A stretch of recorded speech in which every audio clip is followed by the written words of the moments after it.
Hey, so I just want to discuss or just give my viewpoint. I have a video on YouTube how I bought first 20 investment homes. Actually, now I have bought 40. So here is the upgraded version of this journey of buying 40 homes. Came to Austin in 2010 from Santa Clara, bought a first primary home very early 2010, and then every year was trying to buy a home. I used to work in tech, so bought 10 conventional loans on my name, 10 on my wife's name, because that is what is the Fannie Mae guidelines is, like 10 you can take on conventional. Completed that cycle, quit my job, and then as an investor realtor, kept buying best deals in Austin market. All my 40 homes are in Austin or Austin suburbs, and now I have 40. So few nuggets I want to share why I did this. Basically, at one point, I decided that for retirement, if I have 7 homes, I can pay 2 for my kids' education, 2 for their wedding, and basically 3 for myself when I retire. That's how I should have 7 free paid off investment homes and 401k and all that stuff when I can retire at the age of 45. Things went well.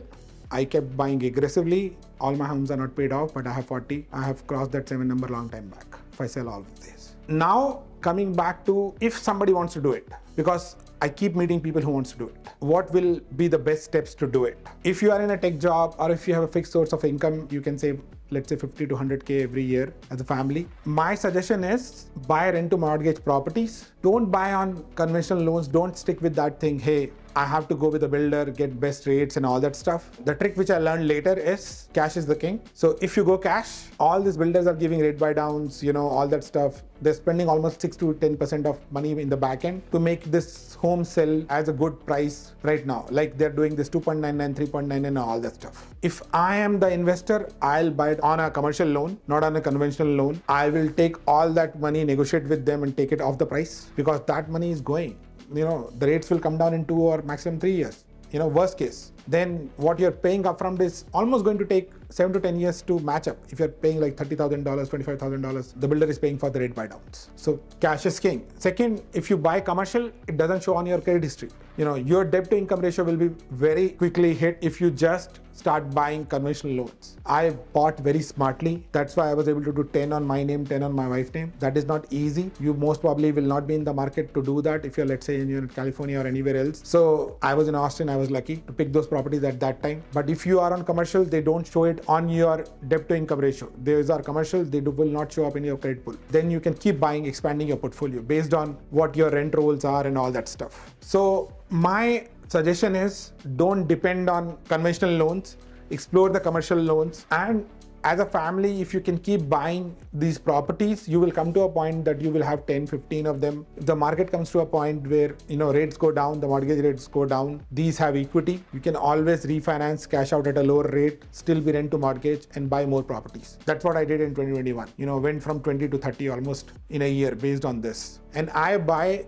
when the market is buyer's market. I don't buy when the market is seller's market. That is the time I sell my homes. So I'm buying aggressively. I bought 10 last year. I have bought 2 this year. I tried my best to control myself, but there was such a good deal. I signed it up last week, which I was just telling Tyler about it. So I'm not timing the market. I'm buying the best deals. So that is how slowly I've gone to a point that I have 40 homes now in Austin. And now I'm tied up with 3 commercial banks. I have a line of credit with them for $1 million each. So cash comes from those banks when I go and buy a property for myself. And I have explored this way more. And if you want to discuss this all more in detail with me, you can always have a one-on-one session with me, reach out to me, and then I can give you more details about how to build your portfolios. It's an interesting process. I have been lucky, in my circle, my manager used to buy apartments. So he gave me a lot of tax benefits from buying real estate. My CTO used to build old age homes. So that knowledge came to me, how people who are so good in tech, how they are using their off time to generate all this passive income. Now coming back to where we are, we have a small team, E2E Pro Reality. We have sold 106 homes last year. We have rented 150 homes. We are managing properties for all my clients, right, who are interested. So I have a small team. We are super busy on doing all this stuff. I have already sold 46 homes this year. I have 5 or 6 carryovers from last year contracts of above 50, which will close. We are 4.5 months into the year. If I go by this, I might hit the last year number or maybe cross it. I'm more on social media marketing and all that stuff this year, so more people know me, which is good. and I want more people to know me so that we get more business, we can help more people, right? To do this part. When I started this was more of a learning which I went through and all that stuff.